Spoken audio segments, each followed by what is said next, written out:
नापेंगे तो से पहले साष्टांग दंडवत प्रणाम तो करो। जैसे बलि ने साष्टांग दंडवत प्रणाम किया, उतने देर में छोटे से ठिगने से वामन भगवान विराट बन गए।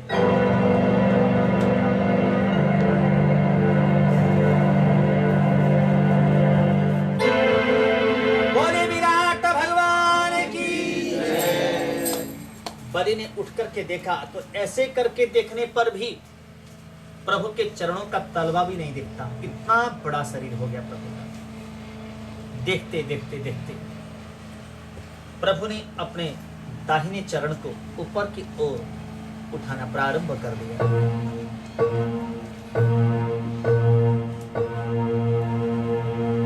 ब्रह्मलोक तक पहुंच गया प्रभु का चरण। विधाता ब्रह्मा ने प्रभु के चरण को धो लिया, चरणामृत को पी लिया, बचे हुए चरणामृत को कमंडलों में डाल लिए और उसमें जो कमंडलों भरने से जो बच गया वही उछल करके जो नीचे गिरा वही साक्षात गंगा जी हुई। बोले गंगा मैया की।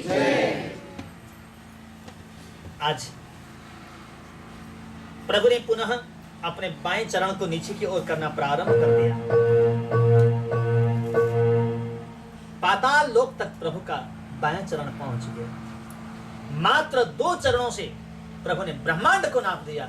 उसके पश्चात प्रभु पहले की तरह छोटे से ठिगने से वामन बन गए, छोटे से बन गए और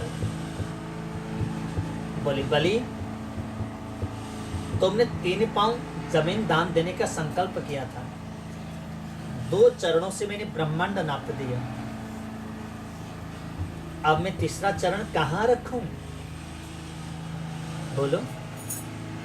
संकल्प करने के बाद जो नहीं देता है ना वो नरकगामी होता है, नहीं तो तुम्हें नरक जाना पड़ेगा। बोलो बलि, अभी देने के लिए कुछ है? बलि बोले भगवान अभी तो मेरे पास बहुत कुछ है। हैं? बहुत कुछ है? क्या है तुम्हारे पास?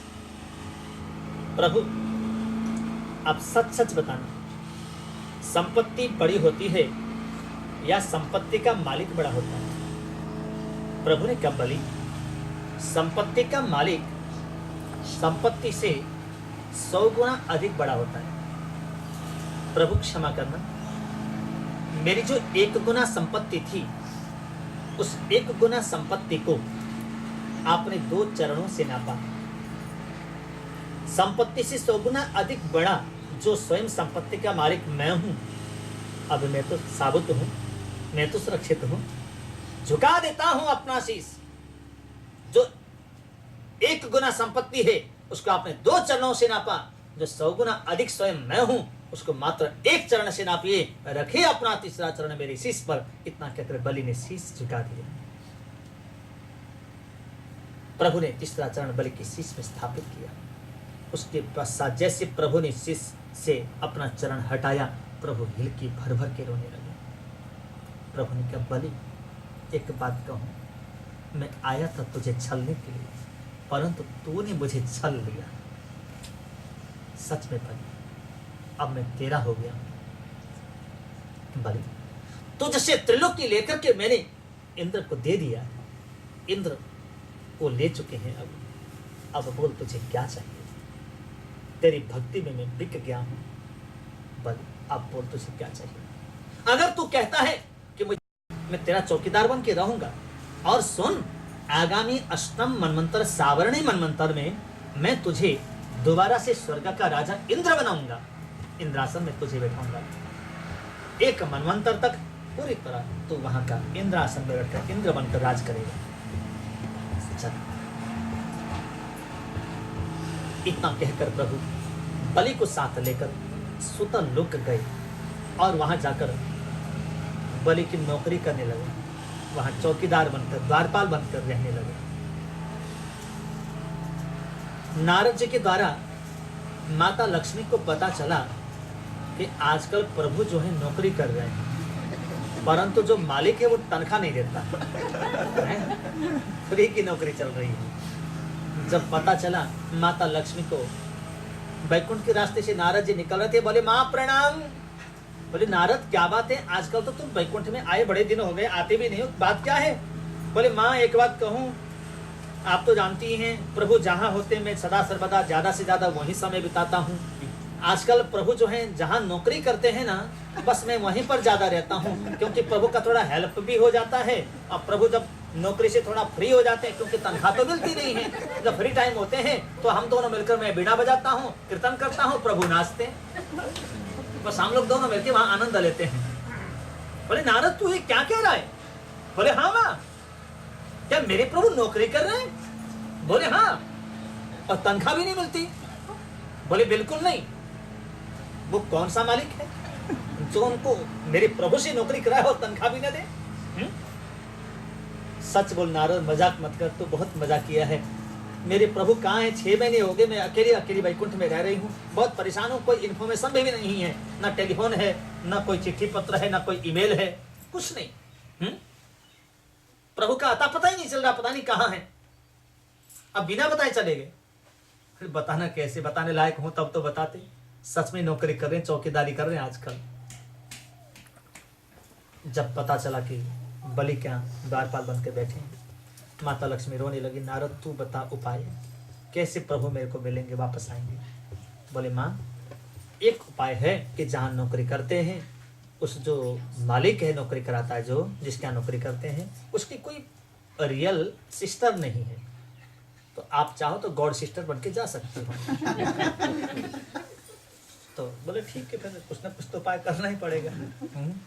तो माता लक्ष्मी गई, रक्षाबंधन का दिन था, कुदरती सीधे पहुंची, हाथ में अनेक प्रकार के रक्षा सूत्र सजाकर, राखी सजाकर, तिलक आदि सजाकर।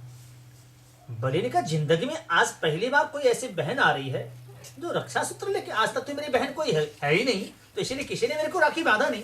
आज ये नई नई कोई बड़ी सुंदर सी बहन है मेरी, आज ये कहां से आई हो बहन? बोले शुक्र है कम से कम बहन कहा तो सही। तो बोला भैया हाँ, मेरा भी कोई भाई नहीं था, तो मैंने सोचा आपको भाई बना लूं, इसीलिए आई हूं। बोले हाँ हाँ, मेरी भी कोई बहन नहीं है, बांधो रक्षा सूत्र बांधो।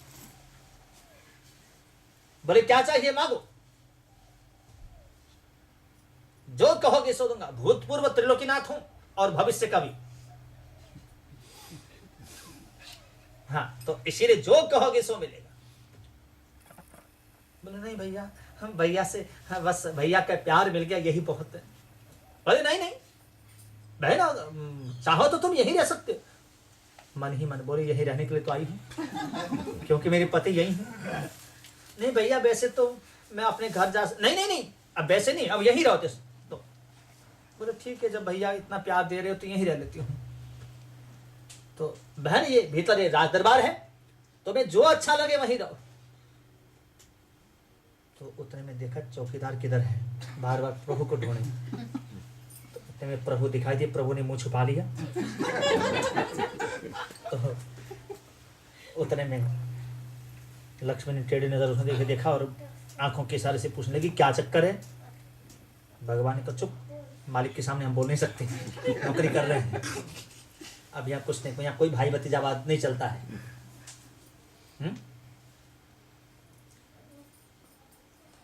उतने में लक्ष्मी जी की आंखों से आंसू टपक गए। बलि ने कहा बहन क्या हुआ, क्यों रो रही हो, क्या तकलीफ है तुम्हें?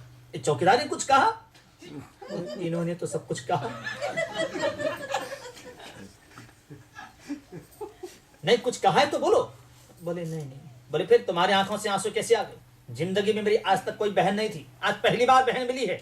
मेरी बहन के आंखों से अगर आंसू गिरे तो मैं सहन नहीं कर सकता, जिसने भी आंसू गिराए हैं उसके खानदान के आंसू गिरा दूंगा। बोलो कौन है? बोले नहीं नहीं भैया, मेरे तो इसीलिए आंसू आ गए क्योंकि जिंदगी में मुझे पहली बार भाई मिला है, इसी खुशी में आंसू आ गए। अच्छा तब तो ठीक है। बहन आपने कमरा चूज कर लिया? बोले भैया मुझे ये गेट के आसपास में कोई कमरा हो तो दे दो।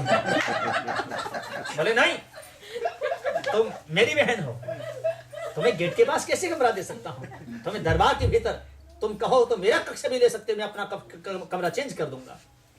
बोले नहीं भैया, मैं छोटे घरों की हूँ, तो मुझे बड़े भीतर ज़्यादा अच्छा नहीं लगता, मैं गेट के आसपास ही रहना पसंद करती हूँ। ये तो आपकी महानता है जो कि आपने मुझे अपनी बहन स्वीकार कर लिया, नहीं तो मुझ जैसे से कोई बात करना भी पसंद नहीं करता।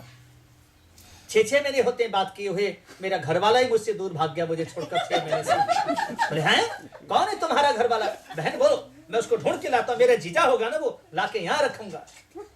बोला तेरा जीजा तो यहीं फंसा हुआ है, तभी तो मन ही मन बोली हैं। तो बाहर से बोली नहीं नहीं ऐसी बात नहीं है, असल में ना वो थोड़ा सा वर्ल्ड टूर में निकले हुए हैं, तो अपने आप आ जाएंगे, आप चिंता न करें।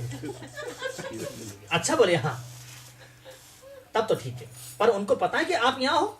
बोले हाँ, मैं उनको ईमेल भेज के आई थी, आते समय यहाँ से मुझे पिकअप कर लेना। बोले ठीक है। तो उतरे में बहन अपना कमरा चूज कर लो। बोले नहीं भैया, मुझे प्लीज़ आप गेट के पास ही कोई कमरा दे दो, मुझे भीतर अच्छा नहीं लगता, क्योंकि मुझे थोड़ा सा बाहर हवा में रहना और खुले में बैठना, ज़मीन में बैठना अच्छा लगता है। बोले नहीं नहीं नहीं, ऐसे करते करते रोज़ यही लड़ाई होती है। लक्ष्मी जी कहती है मुझे बाहर जगह दो, और वो भीतर ले जाके जगह देते हैं, और न चौकीदार से मुलाकात हो पाती है। कई दिन बीत जाते हैं, प्रभु के दर्शन किए, न बैकुंठ जा सकती हैं, बैकुंठ में ताला लगा के आई हैं।